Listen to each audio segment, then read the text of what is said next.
28 जुलै, 29 जुलै आणि 30 जुलै या 3 दिवसामध्ये आपल्याला आपला ऑप्शन फॉर्म फिल करायचा आहे. ऑप्शन फॉर्म फिल करायचा असेल तर त्यासाठी आपल्याकडे कॉलेजची लिस्ट असणं गरजेचं आहे. आणि ती कॉलेजची लिस्ट बनवण्यासाठी आपल्याला कुठली ब्रांच घ्यायची आहे हे कळणं महत्वाचं आहे.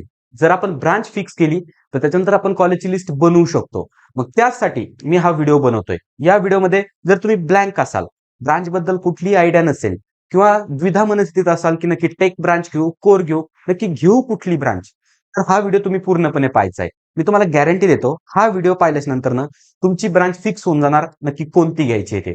त्याच्यामुळे व्हिडिओ चला सुरू करूया. आणि पहिली गोष्ट, तुमची परिस्थिती झाली आहे यासारखी, पूर्णपणे ब्लँक. सीएस कडे पण स्कोप दिसतोय, आयटी कडे पण स्कोप दिसतोय, मेकॅनिकल कडे इंटरेस्ट वाटतोय.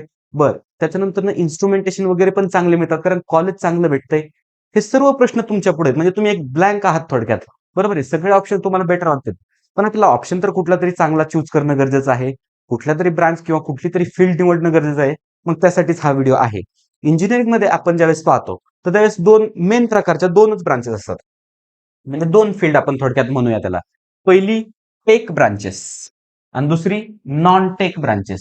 तर सर्व दोन ब्रांचेस, सर्व ब्रांचेस या दोन फील्डमध्ये लाय करतात किंवा दोन कॅटेगरीमध्ये लाय करतात.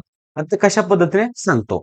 टेक ब्रांचेस आणि नॉन टेक ब्रांचेस किंवा त्याला आपण कोर ब्रांचेस सुद्धा म्हणू शकतो. आता हे पहा, tech branches, non tech branches फरक सांगतो, पण त्याच्या अगोदरनं त्या ब्रांचेस कुठल्या असतात ते सांगतो. आता पहिली गोष्ट, टेक ब्रांचेस आपण जरासं पाहूया.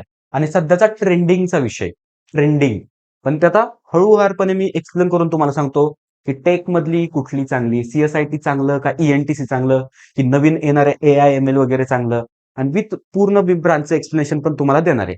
आता टेक मध्ये सुद्धा कोर ब्रांचेस असतात. म्हणजे काय, सीएस आणि आयटी, कॉम्प्युटर इंजिनिअरिंग, सगळ्यात प्रिमिटिव्ह जुनी ब्रांच टेक मध्ये कॉम्प्युटर इंजिनिअरिंग. आणि त्यानंतर दुसरी कोणती, तर information technology IT. Most of college म्हणजे सगळ्या कॉलेजेसचं सीएस आणि आयटी ह्या दोन ब्रांचेससाठी कट ऑफ जास्त जातो.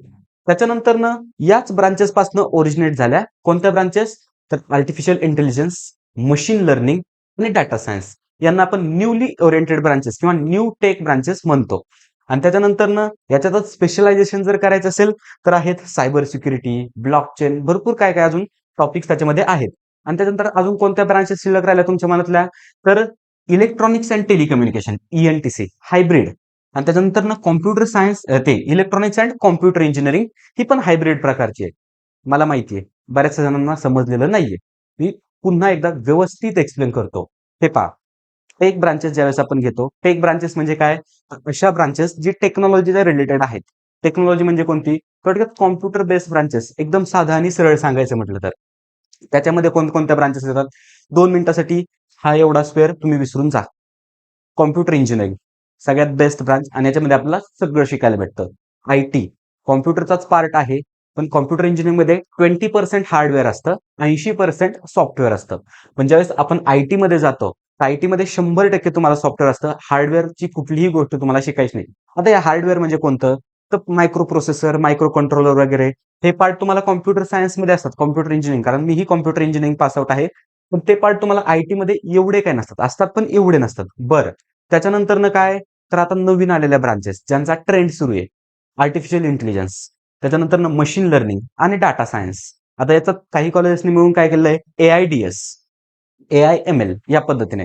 आर्टिफिशियल इंटेलिजन्स ही एक वेगळी कन्सेप्ट आहे. एआय त्याचं बेस्ट एक्झाम्पल सांगायचं म्हटलं तर चॅट जीपीटी, त्याच्यानंतर ग्रॉक एआय, जेमिनाय वगैरे. तर हे त्याच्यानंतर मशीन लर्निंग ही एक वेगळी फील्ड आहे. मशीन लर्निंग म्हणजे काय, तर थोडक्यात एक मशीन आहे आणि ते मशीन काहीतरी पर्टिक्युलर काम करतं आणि ते काम करत असतानाच ते शिकतं. बरोबर. आता पहा, ज्यावेळेस चॅट जीपीटी नवीन आलेलं होतं, एआय आणि एमएल यांचं बेस्ट एक्झाम्पल चॅट जीपीटी आहे. चॅट जीपीटी नवीन आलेलं होतं, तर त्यावेळेस ज्यावेळेस इमेज जनरेशन सुरू होतं त्याचं, म्हणजे इमेज एवढी काय चांगली बनवत नव्हतं. पण आताच्या काळात आपण पाहिलं तर चॅट जीपीटी ट्रेन झालंय. कशामुळं, तर मशीन लर्निंगमुळे ते ट्रेन झालंय. किंवा आम्ही आमचे थंबनेल वगैरे चॅट जीपीटी वरनं बनवतो. ज्यावेळेस मी पहिले थंबनेल बनवायचो, एवढे काही परफेक्ट बनवत नव्हतं किंवा थोडासा डाटा वगैरे मिस करायचा. पण ज्यावेळेस त्या अकाउंटला ती सवय लागली, मग तेच काय, मशीन लर्निंग. त्यानंतर डाटा सायन्स म्हणजे काय, तर पहा, आता आपण इंस्टाग्राम असेल किंवा युट्यूब, थोडक्यात बेस्ट. आता हा व्हिडिओ मी युट्यूबवर टाकतोय, बरोबर आहे. हा डाटा कुठं ना कुठं तरी सेव्ह झालाय. डाटा सायन्सचं काम काय, तर कमीत कमी जागेमध्ये जास्तीत जास्त डाटा कसा बसवता येईल, त्याच्यानंतर ना काय की तो डाटा इझिली आपण कसा रिट्राईव्ह करू शकतो, तर ह्या सगळ्या गोष्टी डाटा सायन्स. आता हा थोडा टेक्निकल पार्ट झाला, पण ह्याच गोष्टी आपल्याला याच्यामध्ये शिकायच्यात. त्याच्यानंतर ना काय तर पहा हायब्रिड टेक. हायब्रिड टेक म्हणजे ज्याच्यात सॉफ्टवेअर पण आहे आणि ज्याच्यामध्ये हार्डवेअर पण आहे. Electronics and telecommunication engineering. इलेक्ट्रॉनिक्समध्ये थोडासा हार्डवेअर पार्ट येतो, टेलिकम्युनिकेशन मध्ये पण येतो. हार्डवेअर पार्ट याच्यात आहे. ईएनटीसीचं सांगू का तुम्हाला कसं असतं? थोडक्यात सर्किट डिझाईन असेल, आयसी वगैरे असतील, तर ह्या सगळ्या गोष्टी ईएनटीसी मध्ये येतात. त्याच्यानंतर टेलिकम्युनिकेशन किंवा त्याच्यात कोडिंग पण असतं. फर्स्ट इयरला तुम्ही ज्यावेळेस झालात त्यावेळेस तर सर्व सेमच आहे. पण ज्यावेळेस सेकंड इयर मध्ये जाल त्यावेळेस तुम्हाला इथं कोडिंग पण शिकायचंय. म्हणजे काय ही हायब्रिड ब्रँच आहे.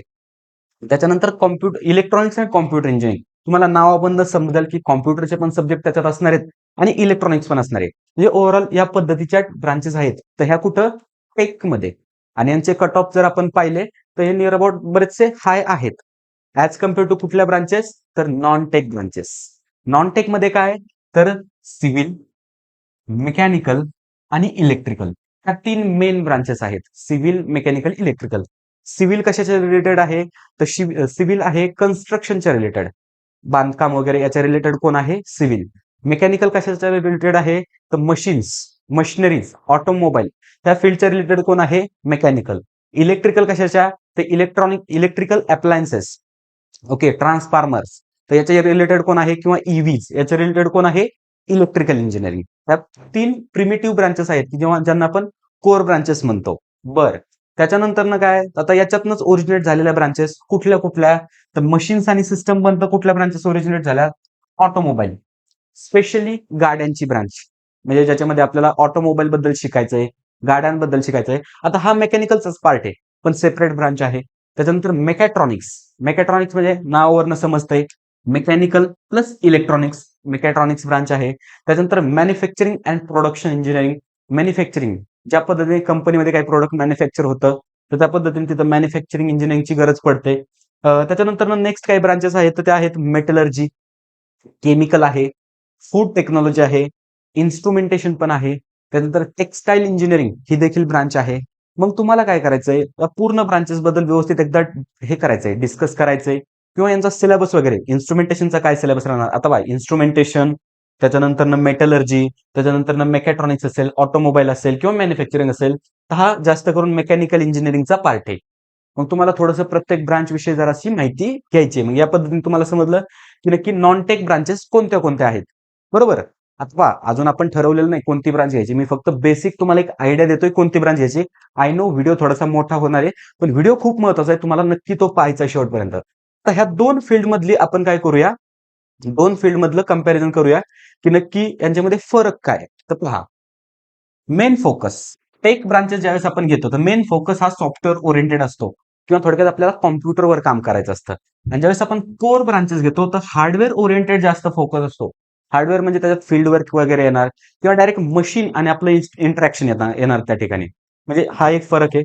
त्याच्यानंतर काय जर आपण वर्क पोझिशन जर पाहिली किंवा वर्क स्पेस पाहिला तर ऑफिस वर्क किंवा वर्क फ्रॉम होम चालतं कशामध्ये टेक ब्रांचेसमध्ये. म्हणजे आयटीत काम करणारे तुमचा भाऊ बहीण वगैरे असतील तर त्यांना विचारा. त्यांना वर्क फ्रॉम होम पण घेता येतं किंवा ऑफिसमध्ये पण काम करावं लागतं. त्यांना कधी फील्डवर जाण्याची गरज पडत नाही. पण ज्यावेळेस आपण कोर ब्रांचेसमध्ये जातो आणि त्याच्यातनं प्लेसमेंट मिळवतो मग त्या ठिकाणी आपल्याला ऑन साईट किंवा फील्ड वर्क किंवा ऑफिस वर्क पण असतं. ज्यावेळेस डिझाईन वगैरे मध्ये जातो सिव्हिलमध्ये पण डिझाईन डिपार्टमेंट असतं, मेकॅनिकलमध्ये पण असतं, इलेक्ट्रॉनिक्समध्ये पण असतं, इलेक्ट्रिकल पण मध्ये असतं. डिझाईनमध्ये जातो तर त्यावेळेस आपल्याला फील्डवर जाण्याची गरज पडत नाही. पण ज्यावेळेस आपण ऑन साईट कामाला असतो एखाद्या तर त्यावेळेस आपल्याला फील्ड वर्क करण्याची गरज पडते. त्याच्यानंतर नेक्स्ट दुसरा तर डेली जॉब. तुमचं डेलीचं काम काय असणार ज्यावेळेस तुम्ही टेक ब्रांचेसमध्ये जाता तर कोडिंग वगैरे करणं, कोड वगैरे लिहिणं, त्याच्यानंतर सॉफ्टवेअर वगैरे बनवणं किंवा डिजिटल सिस्टम्स जे आहेत तर त्यांना मेंटेन करणं, त्यांचं ट्रॅकिंग करणं, तर हे तुमचं रोजचं काम असणार आहे. आणि त्याचऐवजी जर कोर ब्रांचेसमधनं जाणार तर त्यावेळेस तुम्हाला फिजिकली एखादा प्रोजेक्ट तुमचा चालू असेल तर त्याच्यावर लक्ष ठेवणं, त्याचा फॉलोअप घेणं, ओके, किंवा काही मशीनमध्ये बिघाड आला त्यासाठी काय यंत्रणा राबवणं, ह्या सर्व गोष्टींना तुम्हाला फेस करावं लागणार आहे. एकंदरीत तुम्हाला समजलं की दोन फील्डमध्ये भरपूर सारा डिफरन्स आहे, भरपूर डिफरन्स आहे. मग हा डिफरन्स आपल्याला अनालाइज करायचा, याच्यानुसार आपण कशासाठी परफेक्ट आहेत हे शोधायचं किंवा आपल्याला कशात इंटरेस्ट आहे हे शोधायचं आणि मगच निर्णय घ्यायचा. बरं हे समजलं, हे देखील समजलं, हे देखील समजलं. आता मेन गोष्ट ब्रांच कशावर डिपेंड करते, कशानुसार आपण ब्रांच ठरवायची. पहिली गोष्ट, 3 गोष्टी ज्या आहेत तर त्या अव्हॉइड करायच्यात. याच्यानुसार आपल्याला आपली ब्रांच ठरवायची नाही. सॅलरी.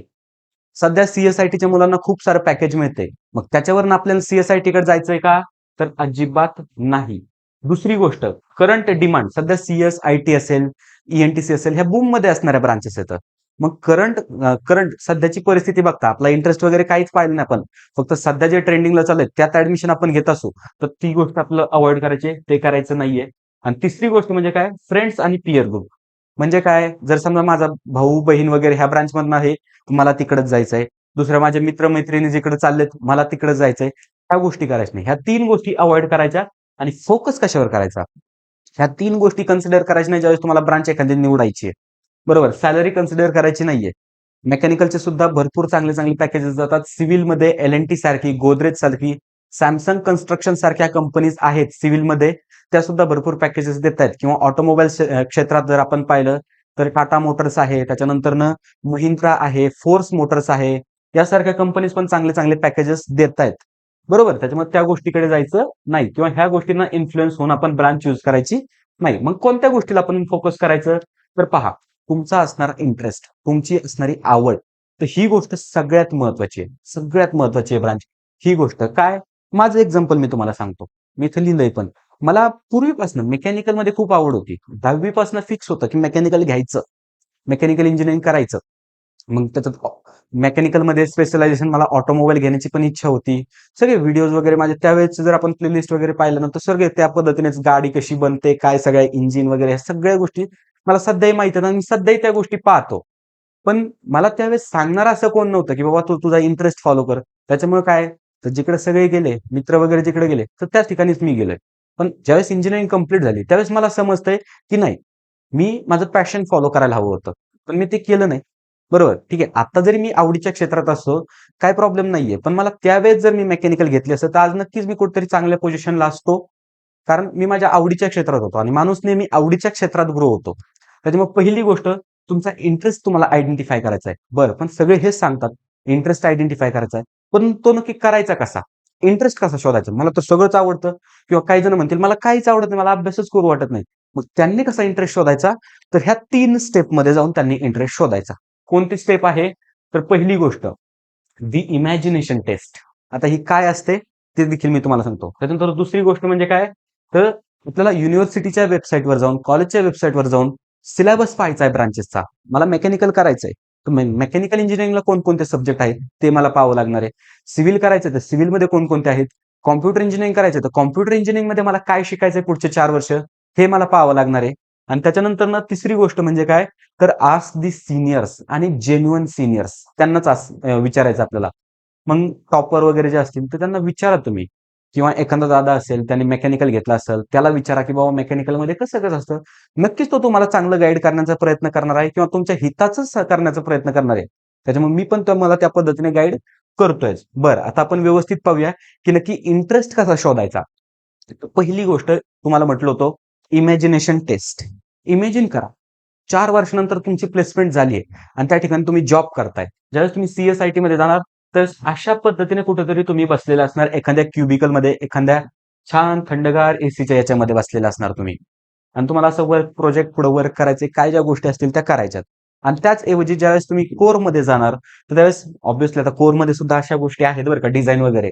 पण आपण इथं डायरेक्ट मला थोडासा फरक दाखवायचा, त्यामुळे हे चित्र घेतलं आपण इथं, की तुम्ही ऑन द फील्ड काम करत असणार. आता सिव्हिल इंजिनिअरिंगचं इथं घेतलेलं आहे थोडंसं, ऑन द फील्ड तुम्ही काम करत असाल. मग तुम्हाला कशामध्ये आवड येईल? काय असं तुम्हाला एक्साइट करून जाईल? किंवा थोडक्यात आपण जे म्हणतो, की तुम्हाला काय आवडेल? तुमची प्रतिकृती 5 वर्षानंतर, 4 वर्षानंतर जी तुम्हाला वाटते अशी असावी, तर ती कशा पद्धतीने असावी? हे तुम्ही एकदा अॅनलाईज करायचंय. ब्रांच सिलेक्शन हा जो मुद्दा आहे, हा पूर्णतः स्टुडंटवर डिपेंड आहे. पूर्णतः. तुमच्या पर्सेंटाइलकडे 2 मिनिटं विसरून जा. कोणतं कॉलेज मिळतंय? 2 मिनिटं विसरून जा. पहिली गोष्ट, कॉलेज हे फक्त 4 वर्ष आपल्यासोबत असणार आहे. त्याच्यानंतर जे काय करायचं ते आपल्याला आपल्या ब्रांचने करायचंय. बरोबर आहे. त्याच्यामुळं इमॅजिनेशन टेस्ट करा, इमॅजिन करा, त्या रिलेटेड व्हिडिओज पहा. नक्की तुम्हाला तुमचा इंटरेस्ट समजण्यास मदत होईल. त्यानंतर दुसरी गोष्ट म्हणजे काय, तर युनिव्हर्सिटीचा सिलेबस वाचा ना. फर्स्ट इयर सगळ्यांना सेम आहे, काही अडचण नाही. पण सेकंड इयर पासनं कॉम्प्युटरचे सब्जेक्ट वेगळे असतात, मेकॅनिकलचे वेगळे असणार, सिव्हिलचे वेगळे असणार, इलेक्ट्रॉनिक्सचे वेगळे असणार. मग तुम्हाला थोडंसं रिसर्च करावं लागेल. युनिव्हर्सिटीच्या वेबसाईटवर जा, कॉलेजच्या वेबसाईटवर जा, कुणाला दादाला, मोठ्या भावा बहिणीला विचारा तुम्ही की नक्की काय असतं, सब्जेक्ट वाचा आणि त्याच्यामध्ये तुम्हाला जर एक्साइटमेंट वाटली किंवा मला ही गोष्ट जाणून घेण्यामध्ये थोडासा इंटरेस्ट आहे, तर नक्की तुम्ही त्या ब्रांचकडे जायला पाहिजे. ही पण गोष्ट क्लिअर झाली. ओके. आणि तिसरी गोष्ट म्हणजे काय, तर रियालिटी चेक. आणि ते कुणाकडून घ्यायचं आहे, तर सिनियर्स कडनं विचारायचंय. हे पहा, प्रत्येकाला गाईड करायला आवडतं. तुम्ही जर एखाद्या दादा तुमच्या दीदीला जाऊन विचारलं ना, की दीदी मला हे सांग, दादा मला हे सांग, तो माणूस तुम्हाला जीवापासून सांगणार आहे, जीव तोडून सांगणार आहे. मग नक्की अशा सिनियर्सला भेटा, विचारा त्यांना. हे बघा, पूर्णच आपल्याला त्यांच्या गोष्टी ऐकायच्या नाहीत, पण त्यांच्यातनं आपल्याला जे की पॉइंट्स घ्यायचेत, तर ते नक्की आपल्याला हेल्प करणार आहेत. आणि ह्या गोष्टी झाल्यानंतर काय करायचं, ब्रांच डिसिजन आहे, तुमच्या लाईफचा डिसिजन आहे. त्याच्यामुळं तुमचे मेंटर असतील, तुमचे पॅरेंट्स असतील, तुमचे टीचर्स असतील, स्वतः तुम्ही असेल, सगळ्यांनी एकत्र बसा. सगळ्यांच्या सल्ल्याने हा निर्णय घ्या. पॅरेंट्सना तुम्ही विश्वासात घेतलं पाहिजे. कारण तुमच्या पुढच्या 4-5 वर्षाचा जोपर्यंत तुम्हाला जॉब लागत नाही, तुम्ही स्टेबल होत नाही, तोपर्यंत पूर्ण खर्च ते माणसं करतायत. मग त्याच्यामुळे काय करायचं, त्यांना जरासं विश्वासात घ्या. सगळ्यांना विश्वासात घ्या. तुमच्या मेंटरला सांगा, ओके आमच्याकडे जी आता क्लासिक आणि प्रीमियमची मुलं आहेत ना, तर त्यांना आम्ही पर्सनली सगळ्यांना लिस्ट बनवत असताना कॉल करतोय. ही ब्रांच अशी, ती ब्रांच तशी, सगळ्या गोष्टी व्यवस्थित समजून सांगतोय त्यांना. बरोबर आहे. मग तुम्हीही विचारा, सगळ्यांचा सल्ला घ्या आणि त्यानुसारच ब्रांचचा हा डिसिजन घ्यायचा आहे. हे पहा, सगळ्या ब्रांचेसचं भविष्य उज्ज्वल आहे. सगळ्या ब्रांचेसचं. मेकॅनिकलमध्ये माझे काही मित्र आहेत, मेकॅनिकल इंजिनिअरिंग चांगल्या कंपनीत अजून आहेत ते. CSIT ते सुद्धा काहीतरी जॉब करतायत. बरं, ज्यांनी जॉब नाही केला तर चांगल्या बिझनेसमध्ये आहेत. कुठं स्वतःचं पॅशन फॉलो करतायत. सगळ्यांचं भविष्य हे उज्ज्वल असणार आहे. फक्त डिसिजन घेताना चुकायचं नाहीये. डिसिजन घेताना बिलकुल चुकायचं नाही. माझा मित्र CS कडे चाललाय, मग मलाही जायचंय. अजिबात करायचं नाहीये. मला चांगलं कॉलेज मिळतंय, एकदम टॉपचं कॉलेज मिळतंय. त्याच्यामुळे मी मेकॅनिकल घेतोय. ते देखील करायचं नाहीये. हे पहा, दोन्ही गोष्टी महत्त्वाच्या आहेत. कॉलेज पण महत्त्वाचं आहे आणि ब्रांच पण महत्त्वाची आहे. पण आपल्याला कुणाला जास्त प्रेफरन्स द्यायचा आहे, तर हे आपल्याला ठरवता आलं पाहिजे. मग त्यासाठी काय करायचंय, व्यवस्थित डोकं शांत ठेवून थोडासा विचार करायचा आहे. 2 मिनिटं तुमचं कॉलेज कुठलं मिळणार आहे, काय मिळणार आहे, हे विचार बाजूला करायचे. एकदा ब्रांच व्यवस्थित ठरवायचे, मग आपण कॉलेज ठरवूयाच की. मग ठरवूया. आणि मी तुम्हाला थोडीशी हेल्प करतो. जर तुमचा फॅमिलीचा काही बिझनेस असेल, मेकॅनिकल ओरिएंटेड, सिव्हिल ओरिएंटेड, तर तुम्ही नक्की त्या ब्रांचमध्ये जा. कारण तिथं तुमचं उज्ज्वल भविष्य आहे. पण तुम्हाला 4 वर्षानंतर प्युअरली जॉबच करायचा आहे. मग त्या केसमध्ये तुम्ही CS, IT वगैरेकडे जा.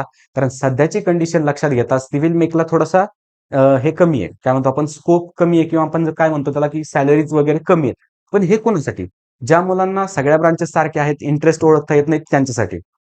पण जे मुलं इंटरेस्टेड आहेत पर्टिक्युलर एका ब्रांचसाठी, एका फील्डसाठी, मग नक्की त्यांनी त्या फील्डमध्ये जावा. मग त्यांनी पर्सेंटाईल आणि त्यांच्या कॉलेजचा विचार करू नये. कारण कॉलेज मिळणार आहे आणि तुम्हाला कॉलेज तर मिळणारच आहे आणि नक्कीच चांगलं कॉलेज ते असणार आहे.